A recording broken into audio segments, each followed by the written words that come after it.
New at 4, new details about a partnership between Mercy Springfield Communities and Children's Mercy Kansas City. Children's Mercy will manage Mercy Hospital based and specialized pediatric care and begin seeing patients here in November. Now, this partnership was announced last fall, bringing expanding pediatric services and specialized care to Southwest Missouri.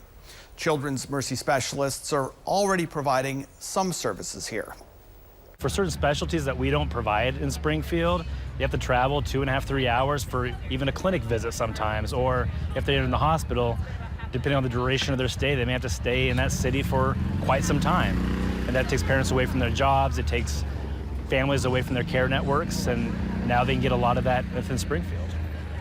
And the Children's Mercy specialists, they're already providing some care here in Springfield with expanded outpatient services in cardiology and support for neurology. Under this new agreement, Children's Mercy will provide management for pediatric services like surgery and the intensive care unit.